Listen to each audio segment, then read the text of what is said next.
Good morning. Happy Saturday. And hopefully we will be having non-rainy Sunday.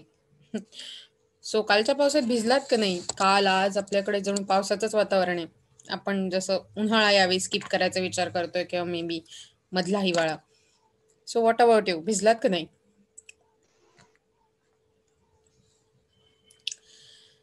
आपण international ट्रेडमधल्या theories बघत होतो आणि त्यातली इंटरनॅशनल ट्रेडची खूप क्लासिकल, खूप बेसिक आणि खूप फंडामेंटल असलेली theory that is Ricardian theory, जी आपली डेव्हिड रिकार्डोने दिली होती आणि ती कंपॅरेटिव्ह कॉस्ट ॲडव्हान्टेज थिअरी होती, ती आपण पाहिली. राईट, वी सॉ दिस comparative advantage theory, and today we are moving forward towards modern theory of international trade, that is Heckscher-Ohlin theory. But first I want to get this clear picture from you. मला तुमच्याकडून हे clear picture हवंय की तुम्हाला Ricardian थिअरीचे at least काही aspect, काही हे लक्षात आले का?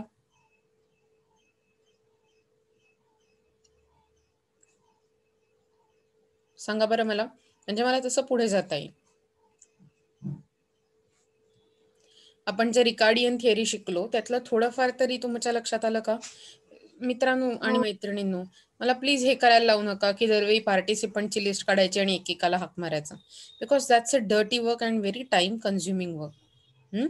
So let's do one thing. जेव्हा जेव्हा मी प्रश्न विचारेन पटापट माईक उघडायचे आणि हा 1 तास तुमच्या काय आयुष्यातला फेसबुक, इंस्टाग्राम आणि इतर कुठलीही कामं यांच्यापासून जरा लांब राहून करायचा, वेगळा राहून. Okay, so be on toes, otherwise मग मला तुम्हाला प्रेझेंटी द्यायला प्रॉब्लेम होऊ शकतो. Okay, let's see the modern theory of international trade, that is Heckscher Ohlin theory. So what are we going to see through this? Let's see that. Okay. The approach of two Swedish economists, Heckscher and Ohlin, to the theory of international trade is called modern theory of international trade. For the first time, these two economists have made a systematic attempt to explain the comparative cost differences. So comparative cost difference ही जी concept थी, ये जो concept थी जो हमने already देखी थी, तर तीच कन्सेप्ट थोडी जास्त सिस्टमॅटिक सायंटिफिक पद्धतीने एक्सप्लेन करायचा या थिअरीत त्यांनी प्रयत्न केला. कोण आहेत हे दोघं? हेक्शर आणि ओहोलिन. ओके, दोघंही Swedish economist. Neither Ricardo nor his followers explained the cause of comparative cost differences. The classical economists were concerned with the determinants of the gain from the international trade rather than with the reasons accounting for comparative cost differences. So basically जर विचार केला तर actually international ट्रेडमधून कसा फायदा होतो हे दाखवण्यासाठी जी classical theory आपण बघितली ती थिअरी एस्टॅब्लिश केल्यासारखी वाटते. वेरॅज ही जी थिअरी आहे जी आपण बघणार आहोत ती थिअरी आपल्याला जो कंपॅरेटिव्ह कॉस्ट डिफरन्स दोन कंट्रीमध्ये तयार होतो, म्हणजे एका देशाला एक कमोडिटी, दोन्ही कमोडिटी ॲक्च्युली प्रोड्यूस करता येतात, पण तरीही जेव्हा तो काय म्हणतो आपण त्याला, जेव्हा तो ती कमोडिटी तयार करतो, please please don't do that, हे फारच लहान मुलासारखं आहे नाही का? तरी मी अनोटेशन बंद केली आहेत. आणि तुम्हाला माहिती आहे राईट, मला नावं पण दिसतात कोण नोट करतंय त्याची. ओके, सो आपण बघत होतो की कशा प्रकारे, समजा असा विचार करा, आपण कालचंच उदाहरण बघूया. ओके, हमने जो कल एग्जाम्पल देखा था जिसमें था हमारे पास दो कंट्रीज है, दो कंट्रीज में से इट्स ओके, मुझे पता है थोड़ा गलती से गड़बड़ से हो जाता है, इट्स ओके. ओके, ओहलिन के बारे में आप क्या पूछ रहे थे इफ़त? एक बार आप बोल सकते हो मुझसे, या फिर please give me the message. Okay, sorry, I am really sorry for the disturbances. लेकिन एक बार अगर हम, okay, Ohlin is not a word, Ohlin is a name. Heckscher and Ohlin ये दो नाम है दो इकोनॉमिस्ट के. ओके, और ये दो नाम मतलब व्हाट वी कैन से, ये दोनों ने modern theory of international trade दिया था. ओके, तो सिंपली सेइंग कि जो हमने कल देखा था, इंग्लैंड और पोर्तुगाल में वाइन और कॉटन या फिर क्लोथ, इसके बीच में जो मतलब कौन सा प्रोड्यूस करना चाहिए, इंग्लैंड को क्या प्रोड्यूस करना चाहिए, पोर्तुगाल को क्या प्रोड्यूस करना चाहिए, इसके बीच में हमने देखा था। तो थोड़े रेशोज भी देखे थे मैथमेटिकल मेथड से, राइट? आपको याद है? तो हमने ये देखने की कोशिश की थी कि एक्चुअली पोर्तुगाल को अगर cost advantage, comparative cost advantage mill रहा है वाइन प्रोड्यूस करने में, तो उनको वाइन ही प्रोड्यूस करनी चाहिए, और इंग्लैंड को कम से कम कॉस्ट डिसएडवांटेज है क्लॉथ प्रोड्यूस करने में, तो उनको क्लॉथ ही प्रोड्यूस करना चाहिए। तो either way maximum comparative cost advantage या फिर मिनिमम कॉस्ट डिसएडवांटेज, ऐसा जो भी है उसके हिसाब से आपको ट्रेड करना चाहिए, ऐसा हमने देखा था, राइट? लेकिन यहाँ पर हमें ये देखना है कि ये जो कॉस्ट डिफरेंसेस क्रिएट हो रहे हैं, कंपैरेटिव कॉस्ट डिफरेंसेस हो रहे हैं, इसके पीछे रीजन क्या है। और ये बहुत ही इंपॉर्टेंट है थ्रू आउट टू क्रिएट कि हमारे यहाँ कैसे अगर डिफरेंसेस क्रिएट हो सकते हैं, so that we can improve our international trade. The modern theory of international trade developed by Heckscher and Olin explains as to why the countries of the world have get comparative cost differences. In the sense countries में पूरे comparative cost advantage कैसे create हुए हैं, ये इसके बारे में हम देखते हैं। Professor Subimal Mukherjee rightly points out, in fact, when the Heckscher-Ohlin approach is fully elucidated, we come to what is the starting point of comparative cost approach. So he theory बघून संपल्यावरती आपल्याला काय करणार आहे की कंपॅरेटिव्ह कॉस्ट अप्रोचचा स्टार्टिंग पॉइंट काय.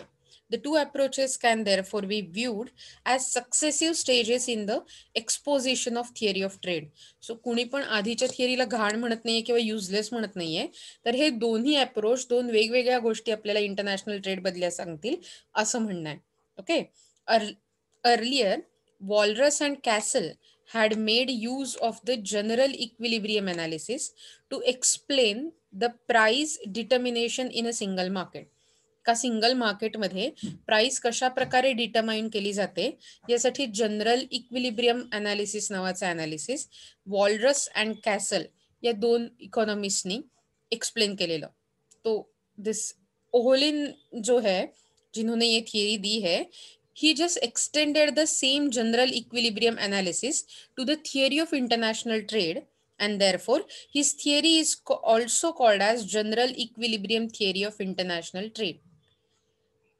तो introduction मध्ये किंवा तुम्हाला जर पेपरात लिहावं लागलं तर तुम्ही जर हे लिहिलं तर डेफिनेटली खूप मोठं आणि चांगलं कंटेंट तयार होतं. वॉलरस आणि कॅसल नावाचे हे जे दोन इकोनॉमिस्ट होते, तो ये दोनों ने जनरल इक्विलिब्रियम एनालिसिस की थियरी देकर मार्केट में एक चीज की, एक गुड की, एक सर्विस की प्राइस कैसे डिटरमाइन होती है इसके बारे में एनालिसिस किया. और उनकी ही ये जनरल इक्विलिब्रियम एनालिसिस की थियरी है, इसको आगे लाते हुए, एक्सटेंड करते हुए ओलिन ने ये नई वाली थियरी बनाना शुरू कर दिया, that is called general equilibrium theory of international trade. Could you please repeat after me? हम जब modern theory of international trade या फिर हेक्शर ओलिन थियरी, ये जो थियरी के बारे में बात कर रहे हैं, इसका एक और नाम कौन सा है? Could you please tell me? Please open your mike all the people and repeat after me. General equilibrium theory of international trade. बाळांनो माईक उघडा. General equilibrium general theory equilibrium of theory of international trade. International trade. Correct. So आता हे आपल्याला लक्षात राहिलं पाहिजे. मला वाटतं दोनच मुलं आहेत तुमच्या वर्गात, राईट? कारण मी जर हे परत परत बोलून तुम्ही जर बोलत नसाल तर मी तुम्हाला कशी काय अटेंडन्स द्यावी? मला तुम्हीच सांगा, तुम्ही सगळेजण जे बोलताय किंवा जे उत्तरं देताय त्या ह्याने, की जर समजा तुम्ही उत्तरं देताय याचा अर्थ तुम्ही लेक्चरमध्ये प्रेझेंट आहात, बरोबर आहे की नाही? पण मला त्याच्या बरोबरीने खूप सारी लोक दिसत आहेत जी प्रेझेंट आहेत, पण मग त्यांनी जर उत्तरं दिली नाहीत किंवा त्यांनी जर लक्ष दिलं नाही, तर मग आपण कुठच्या बेसिसवर असं म्हणायचं की आपण ते प्रेझेंट आहेत? आणि मग तुम्ही एवढे कष्ट घेऊन प्रेझेंट राहिलाय, त्याचं तुम्हाला फळ काय? मग काय करायचं आपण? तुम्हीच सांगा मला. जे इथे प्रेझेंट दिसत आहेत त्यांच्यासाठी विचारते मी.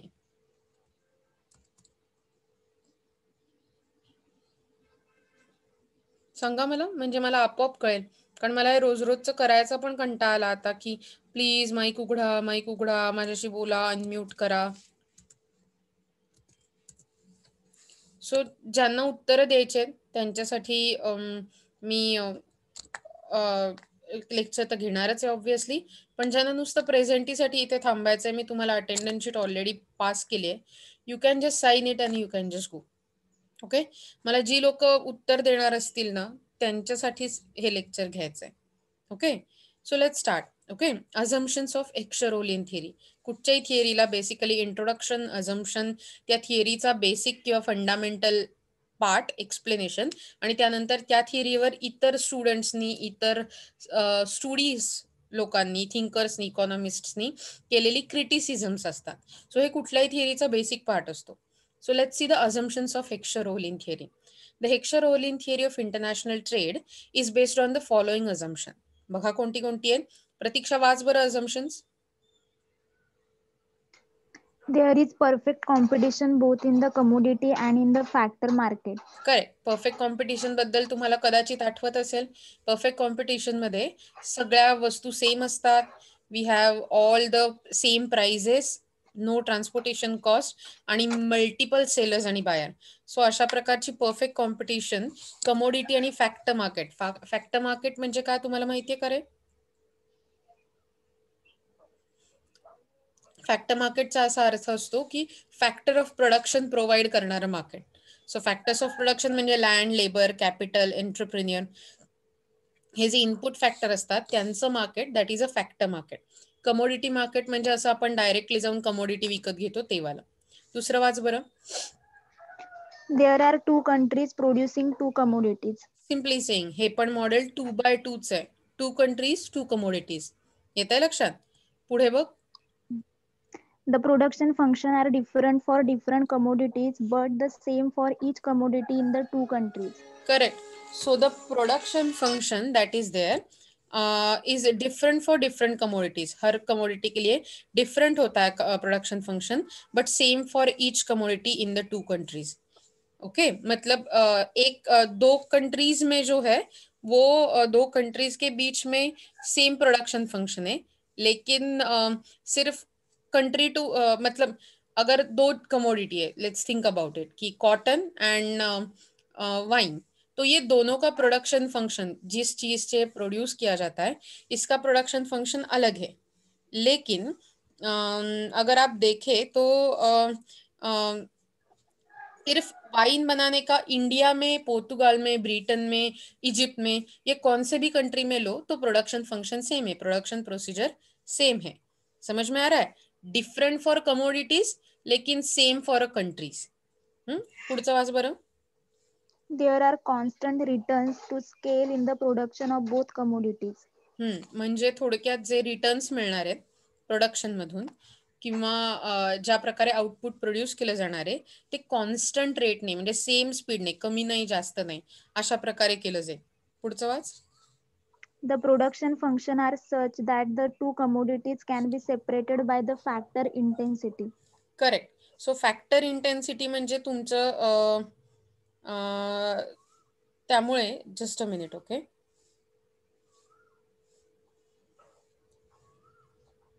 आज तुम्हाला मॅडमनी सांगितलंय की ज्योती मॅडमचा आत्ता मेसेज आलाय, तुमचं आज त्यांचं जेव्हा लेक्चर आहे तेव्हा वेबिनार असणार आहे आणि त्यामुळे तुमचं लेक्चर त्यांचं होणार नाही, पण तुम्हाला कंपल्सरी वेबिनार अटेंड करायचा आहे. तशी तुमची अटेंडन्स त्या वेबिनार थ्रू घेतली जाणार आहे. ओके, तुम्हाला कळते सूचना? Yes. Okay. Yes. So lecture झालं नाही तरी तुम्हाला कंपल्सरीली तो वेबिनार अटेंड करायचा है. सो हाँ बघा 5वां पॉइंट, फैक्टर इंटेंसिटी का मतलब होता है जैसे कुछ कंट्रीज में लेबर्स ज्यादा होता है, वर्कर, जैसे इंडिया में बहुत ज्यादा लेबरर्स है. तो इंडिया में जो भी प्रोडक्ट बनते हैं generally they are labour intensive product, मतलब ज्यादा से ज्यादा वर्कर्स को काम करके वो गुड्स या सर्विस प्रोवाइड की जाती है. सिमिलरली अमेरिका जैसी कंट्री देखो या फिर जो कंट्री जर्मनी जैसी कंट्री जो बहुत ही टेक्निकली एडवांस है और जिनके पास बहुत ज्यादा कैपिटल है, तो वो जो कमोडिटीज बनाते हैं वो कैपिटल इंटेंसिव रहते हैं. तो ये इंटेंसिटी, फैक्टर इंटेंसिटी का मतलब क्या है कौन सा ज्यादा फैक्टर आप इस्तेमाल करके आपका प्रोडक्ट बना रहे हो, ये इसके हिसाब से आपके दो कमोडिटीज है वो डिवाइड हो जाएंगे। जैसे कि the production functions R such that to commodities can be separated by factor intensity. तो अगर भारत में स्पाइसेस या फिर क्लॉथ बन रहा है या फिर जूट बन रहा है, that will be labour intensive.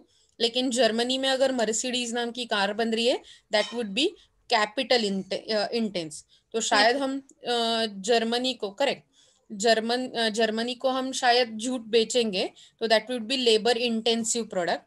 लेकिन जर्मनी से जब हम मर्सिडीज खरीदेंगे एज इंपोर्ट, तो वो कौन से इंटेंसिव होगा, इन लेबर या कैपिटल? कैपिटल। मर्सिडीज, हाँ येस. 6वं वाच बरं.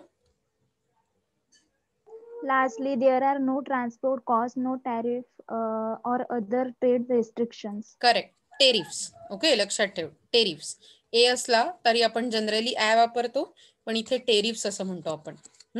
Lastly there are no transport cost. So आपण हे ऑलरेडी आधी पण बघितलं होतं की कुठल्याही प्रकारे ट्रान्सपोर्ट कॉस्ट असणार नाही, टेरिफ असणार नाही कुठल्याही प्रोडक्टवर, एक्सपोर्टवर नाही, इम्पोर्टवर नाही, आणि अदर ट्रेड रिस्ट्रिक्शन्स, कुठल्याही प्रकारची व्यापार करण्यावर रिस्ट्रिक्शन्स असणार नाही. सो ही अझम्पशन्स तुमच्या लक्षात आली आहेत?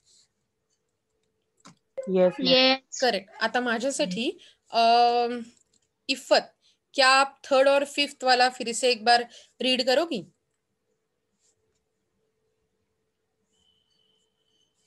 Okay, let me search for new student, अगर इनका अभी के लिए हो नहीं रहा है तो.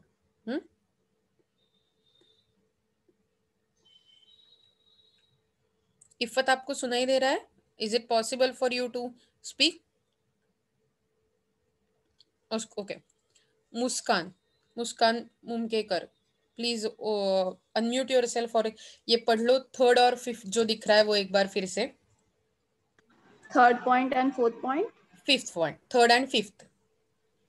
Okay, the production function are different for different commodities, but the same for each commodity in two countries. Correct. और फिफ्थ वन पढ़ो एक बार.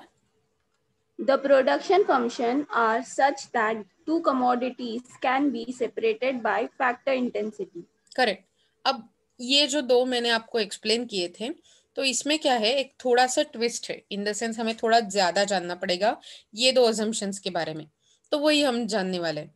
Ohlin assumes that the production function are different for different commodities. Some commodities may make use of more capital and other more of labor. मगाशीच आपण 2 example पाहिली होती, तुम्हाला आठवतंय? India में जूट बन रहा है, मर्सिडीज बन रही है जर्मनी में, राइट? तो जूट बनाने के लिए हम ज्यादा लेबर इस्तेमाल कर रहे हैं, whereas मर्सिडीज बनाने के लिए ज्यादा कैपिटल इस्तेमाल हो रहा है. ओके.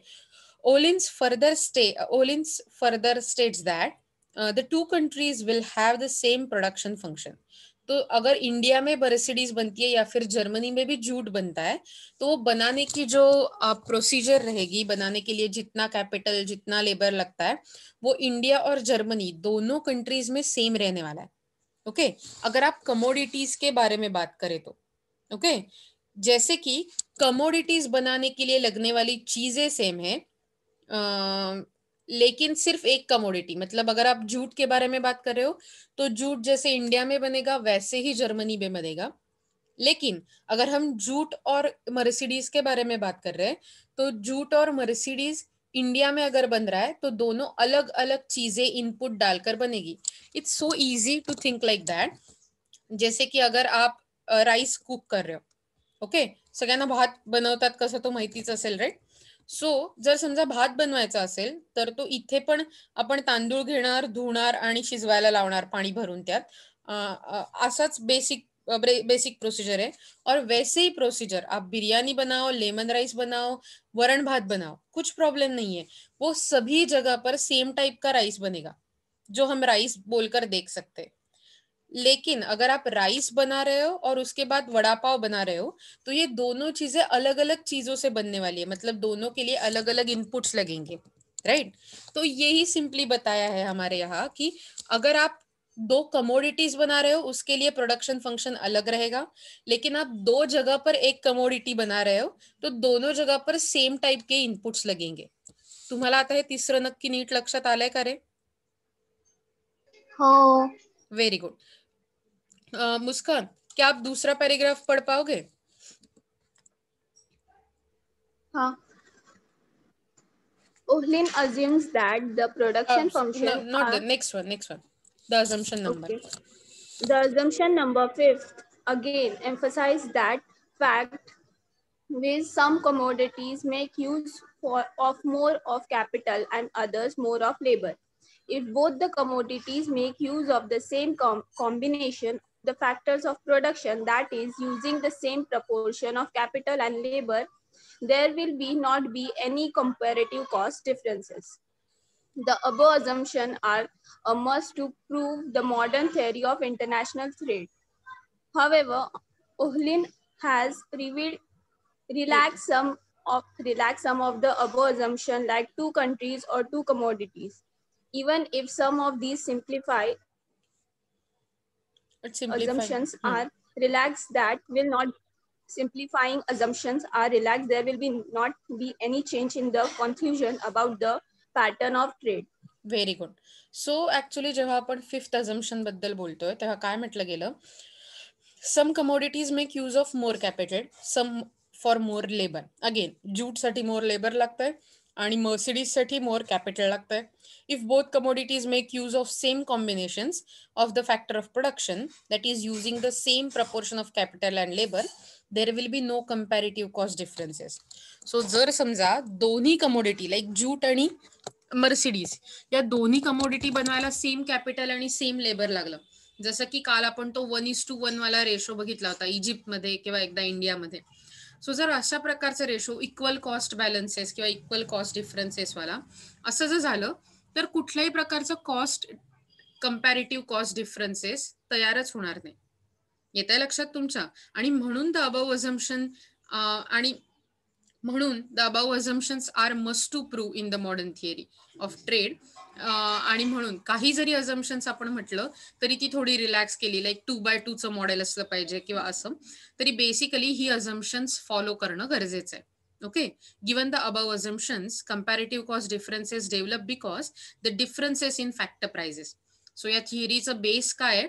ओलिन, हेक्शर आणि ओलिन काय म्हणतात कि तुमचा कंपैरेटिव कॉस्ट एडवांटेज, आपके कमोडिटी को जो कंपैरेटिव कॉस्ट एडवांटेज हो रहा है वो क्यों हो रहा है? क्योंकि जो इनपुट फैक्टर्स है, फैक्टर्स ऑफ प्रोडक्शन है, इनके कॉस्ट में इनके प्राइजेस अलग अलग है और इसकी वजह से आपका कॉस्ट डिफरेंस क्रिएट हो रहा है. जैसे कि अगर मेरे कंट्री में, इंडिया में कैपिटल की प्राइस ज्यादा है, मतलब कैपिटल महंगा है, तो मेरे यहाँ कैपिटल इंटेंसिव कमोडिटी मर्सिडीज जैसी कमोडिटी बनाना महंगा हो जाएगा.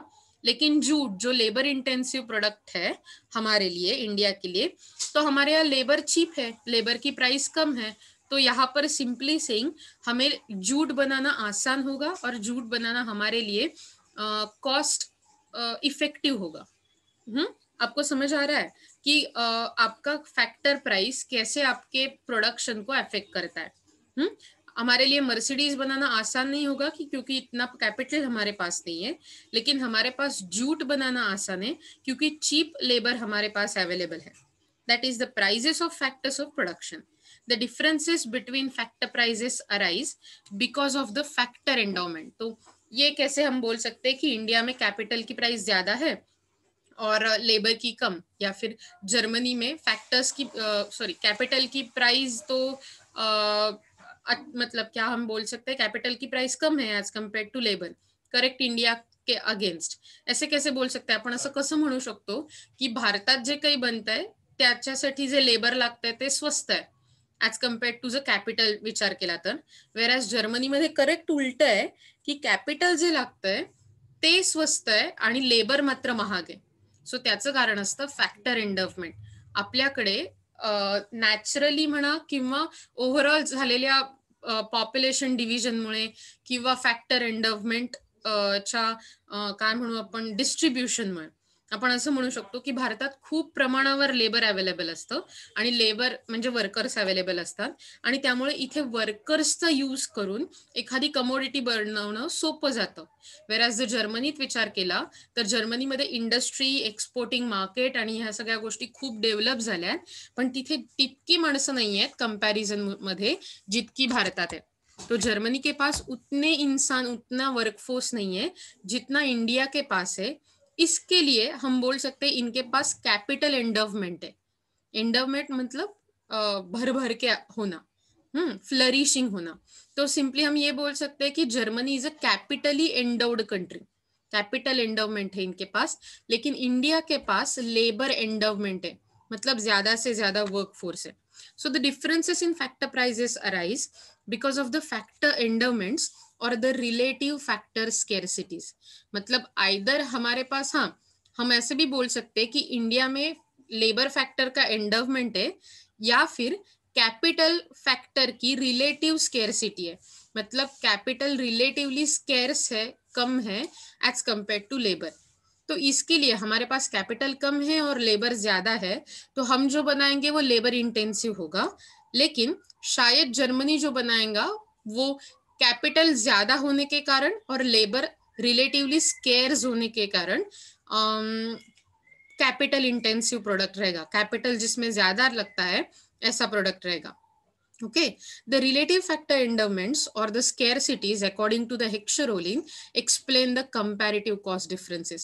आणि म्हणून मगाशी जे आपण म्हटलं की आपल्याला या थिअरीत रिझन कळणार आहे की दोन कंट्रीमध्ये कंपॅरेटिव्ह कॉस्ट डिफरन्सेस का असतात. त्याचं रिझन हे असतं की फॅक्टर एंडोवमेंट किंवा स्केअरसिटीज, म्हणजे फॅक्टर एंडोवमेंट किंवा फॅक्टर स्केअरसिटीज हे रिझन असतं की तुमच्याकडे तो कंपॅरेटिव्ह कॉस्ट डिफरन्स का क्रिएट झालाय. आपको समझ में आ रहा है हमने ये क्या देखा, क्या बोला? Yes. ओके, तो मैं एक सिंपल एकदम से छोटे छोटे क्वेश्चन पूछने वाली हूँ. ओके, और आपको उसका इस्तेमाल नॉट इस्तेमाल जवाब देना पड़ेगा. ओके, पहला क्वेश्चन. तो ये जो मॉडर्न थियरी है ये किसने लिखी है, मतलब कौन दो लोग हैं? Heckscher और Ohlin. वेरी गुड, हेक्सचर और ओलिन, राइट. तो ये जो थियरी है तो इसमें हमें क्या समझ में आता है, इन द सेंस नॉट, मैं क्वेश्चन छोटा कर देती हूँ. हम कौन सा रीजन देखते हैं, लाइक किसके पीछे का रीजन देखते हैं? Okay, so that's a basic reason कि कंपैरेटिव कॉस्ट डिफरेंसेस दो कंट्री में कैसे हो रहे हैं. दो कंट्री में मतलब इजिप्ट के पास कैसे कंपैरेटिव डिफरेंस है, पोर्तुगाल के पास कॉस्ट कैसे कंपैरेटिव डिफरेंस हो रहा है, कैसे कंपैरेटिव कॉस्ट एडवांटेज मिल रहा है वाइन बनाने के लिए, ये इसके पीछे क्या रीजन है वो हम ये थियरी में से देखते हैं. ओके, तो सिंपली सेइंग कि इसके लिए हमने जो अजम्पशंस देखे तो उसमें कितने बाय कितने का, मतलब कितने कंट्रीज थे, कितने कमोडिटीज थे? 2 country 2 commodity. Correct, very good. 2 country 2 commodities, right. और कौन से टाइप्स के कॉस्ट इसमें इन्वॉल्व नहीं थे, कांस्टेंट दिख रहे थे हमें?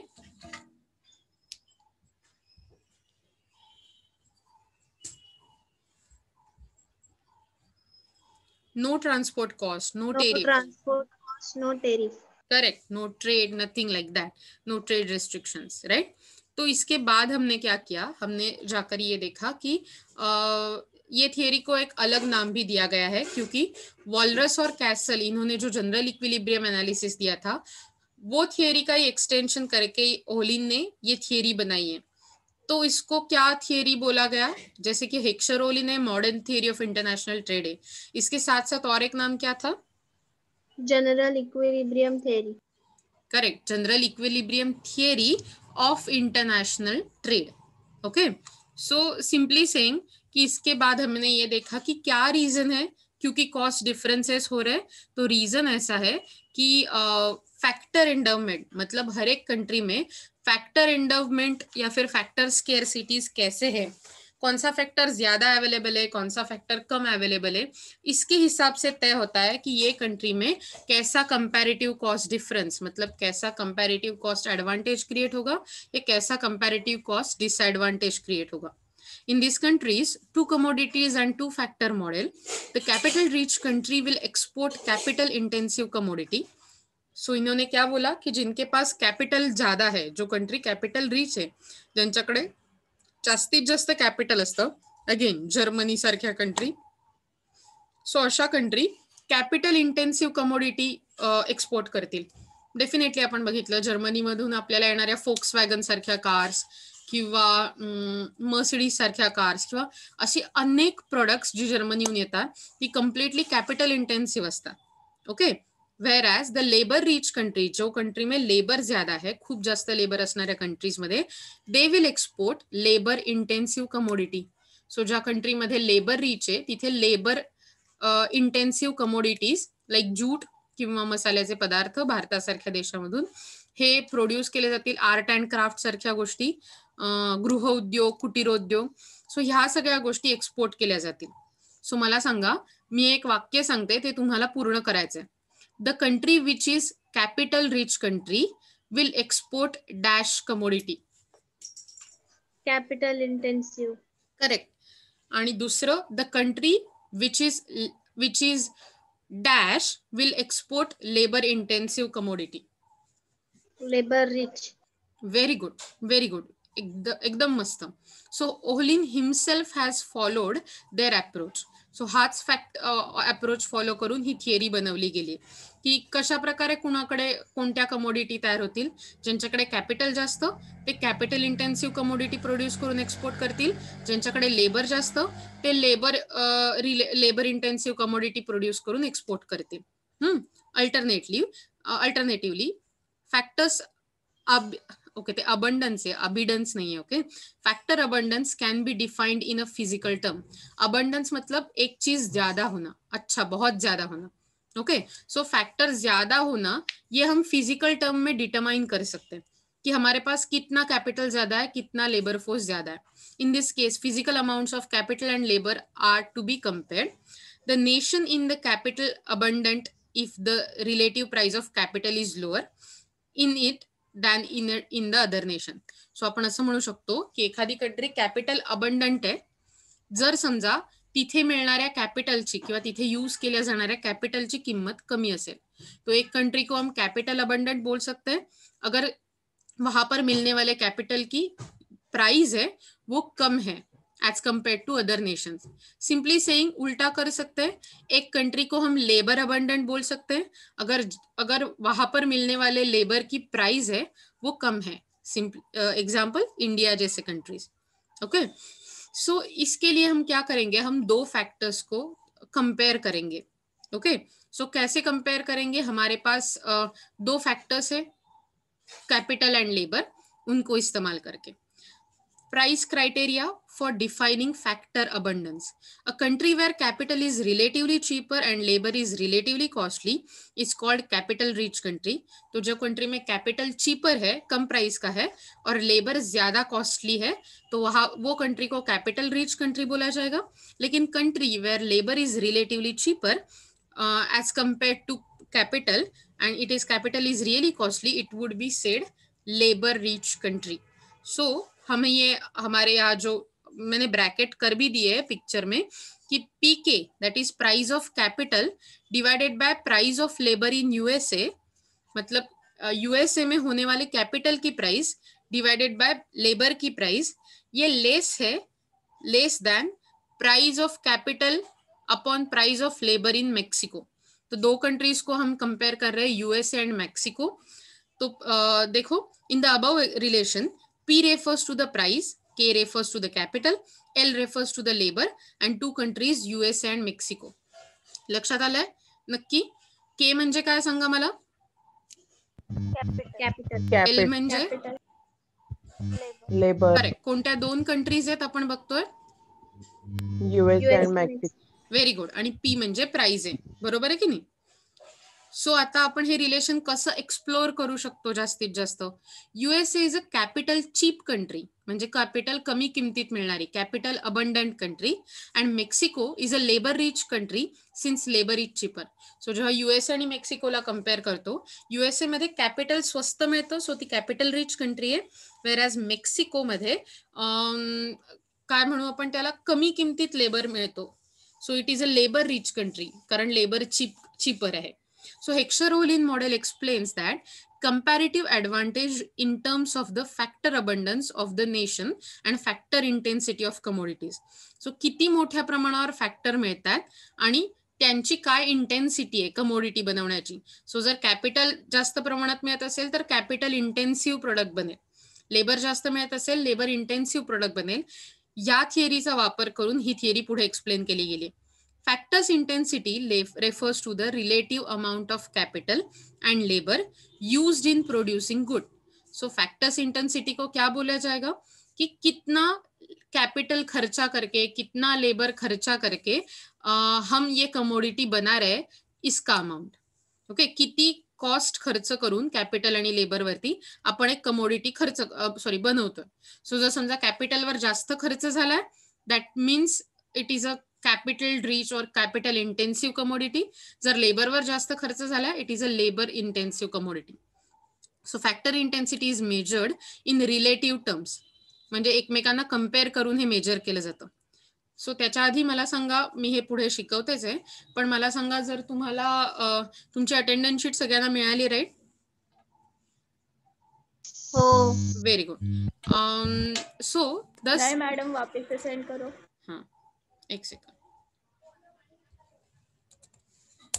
केले मी सेंड, कारण 3च मिनिटं उरली आहेत शेवटची आणि मला पुढे शिकवायचं पण. Okay, so factor intensity is measured in relative terms. So ती कंपॅरिझन मध्ये आपण मेजर करू शकतो factor intensity. If the good Y is capital intensive, that is it uses more capital than labour, then good X must be labor intensive commodity. So Y आणि X असं जर म्हटलं तर Y हे कॅपिटल इंटेन्सिव्ह आहे आणि X हे labour intensive आहे. मग आपण म्हणू शकतो की K/L Y कमोडिटीचं, म्हणजे हा रेशो आहे कॅपिटल आणि लेबर एक Y कमोडिटीमध्ये वापरला जाण्याचा. So capital upon labour Y कमोडिटीसाठी is greater than capital upon labour X कंट्रीसाठी. सिम्पली सेईंग, जर समजा तुमचं कॅपिटल जास्त आहे आणि कॅपिटल हे तुमचं न्यूमरेटर म्हणजे अंशात आहे, तर आपण असं म्हणू शकतो की K/L, कारण Y ही कमोडिटी कॅपिटल इंटेन्सिव्ह आहे की नाही. सो न्यूमरेटर मध्ये K जास्त आहे आणि म्हणून आपण म्हणू शकतो K/L Y is greater than K/L X. तुमच्या लक्षात येत आहे की खूप सारं कन्फ्युजन झालंय? सांगा बरं मला. ओके, पण जर समजा लक्षात येत नसेल तर उलट बघूया. ओके, सो जर समजा न्यूमरेटर मध्ये एल आला, न्यूमरेटर मध्ये लेबर आलं, तर आपल्याला माहितीये वाय ही कॅपिटल इंटेन्सिव्ह कमोडिटी आहे, म्हणजे लेबर कमी वापरलं गेलंय आणि कॅपिटल जास्त, आणि म्हणून आपल्याला म्हणायला लागेल L/K वाय साठी जो रेशो आहे तो लेस असणार आहे as compared to L/K x साठी, कारण एक्स कमोडिटी बनवण्यासाठी आपण लेबर इंटेन्सिव्ह कमोडिटी असल्यामुळे लेबर जास्त वापरलंय. म्हणजे एक्स ला जोडला गेलेला जो एल आहे तो मोठा आहे ऍज कम्पेअर्ड टू वाय ला जोडला गेलेला एल, आणि म्हणून L/K Y is less than L/K x. आणि करेक्ट उलटा जर रेशो केला K/L वाय तर तो मोठा असणार आहे, कारण वाय ही कॅपिटल इंटेन्सिव्ह कमोडिटी आहे आणि त्याच्यासाठी जास्त कॅपिटल वापरलं गेलंय. सो K मोठा आहे, K/L Y is greater than K/L x. इथपर्यंत होपफुली तुमच्या लक्षात आलं असेल. उद्या आपण इथूनच सुरुवात करूया पुढच्या आठवड्यात. मला माहिती आहे आपण थोडं अर्ध्यात सोडतोय, पण मीटिंग कॅन्सल होती आणि तुमचा वेबिनार आहे. So have a happy weekend ahead, आणि प्लीज जे आपण बघितलंय ते आठवायचा प्रयत्न करा. व्हिडिओ बघा परत आणि मजा करा, हॅव फन, आणि अभ्यास करायला विसरू नका. Okay, bye bye, have a really nice day ahead. Bye.